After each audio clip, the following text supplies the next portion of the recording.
स्वामी प्रज्ञानंद लिखित अमलगाथा भावदर्शन या पुस्तकातील आज ऐकूया अभंग 57वा आणि त्याचं विवरण. सर्व शोध बोध घ्यावा, देव अंतरी पहावा. सर्व कर्मे यज्ञ जाणा, अंगी निष्कामाते बाणा. जैसे होणे तैसे घडे, नका होऊ हो हिंपुडे. जो तो स्वकर्मी विरत, त्याने कार्यभाग होत. नीती न्याय आचरण, देवदूरी नाही जाण. नको फुका उपदेश, अनुभवा आणा खास. प्रचितीचे जे बोलणे, गेले सांगूनी शहाणे. स्वामी माझा आत्माराम, श्री स्वरूपानंद धाम. याचा भावार्थ असा: सर्व तऱ्हेचा शोध घ्यावा आणि अंतरंगात देव पाहावा, हा बोध घ्यावा. आपल्या हातून होणारी कर्म हाच एक यज्ञ चाललेला आहे हे जाणावं. अंगी निष्कामता बाणवावी. जसं घडायचं होतं तसंच घडत आहे या ईशेच्छेवर स्थिर व्हावं. दुःखी कष्टी होऊ नये.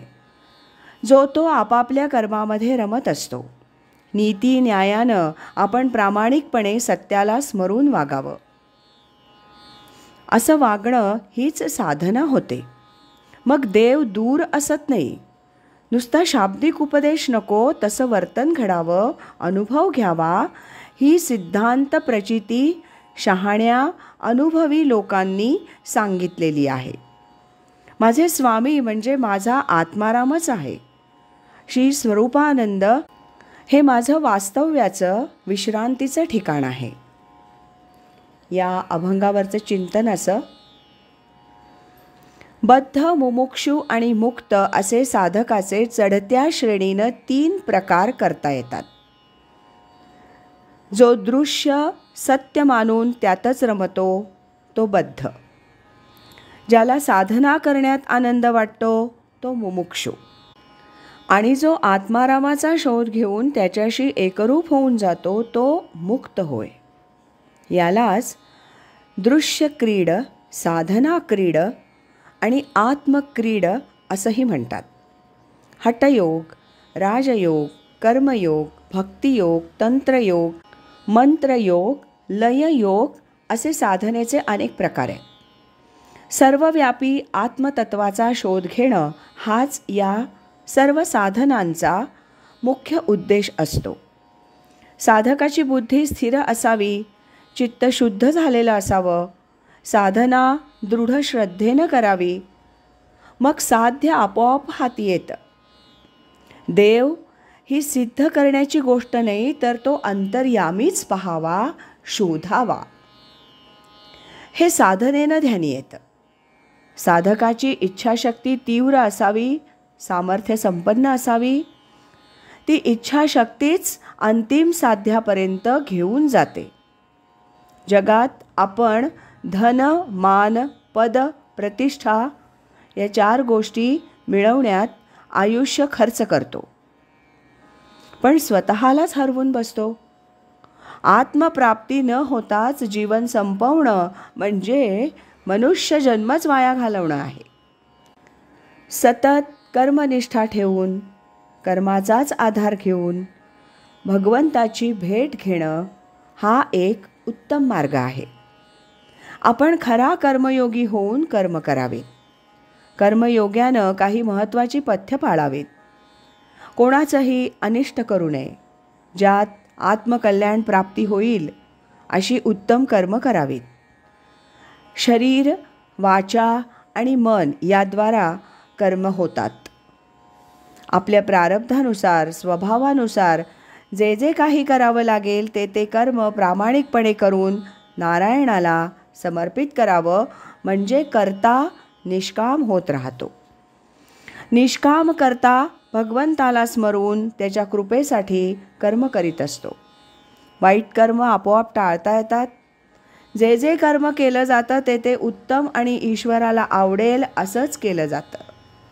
नीती न्यायानं भगवंताला स्मरून सर्वांबद्दल आत्मीय भावना ठेवून कर्म करावीत असं भागवत धर्म सांगतो.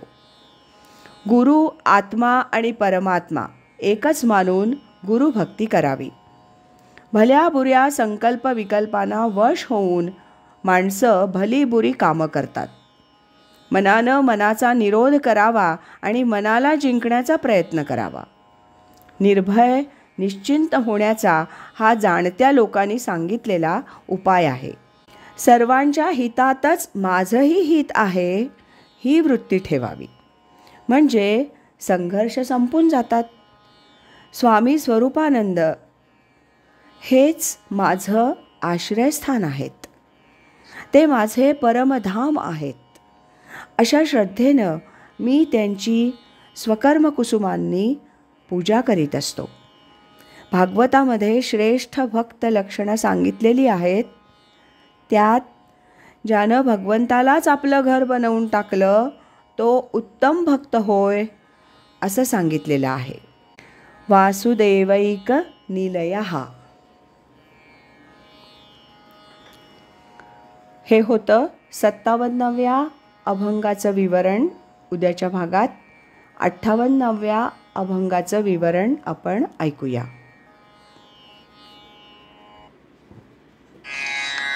पावे भक्ता देवश्री वरिज्ञात्यासी मोक्षश्री श्री स्वामी स्वरूपानंद कृपांकित अमलानंद. श्रीमद सच्चिदानंद सद्गुरु श्री स्वामी स्वरूपानंद महाराज की जय. श्रीमद सच्चिदानंद सद्गुरु श्री स्वामी अमलानंद महाराज की जय. हरि ओम तत्सत.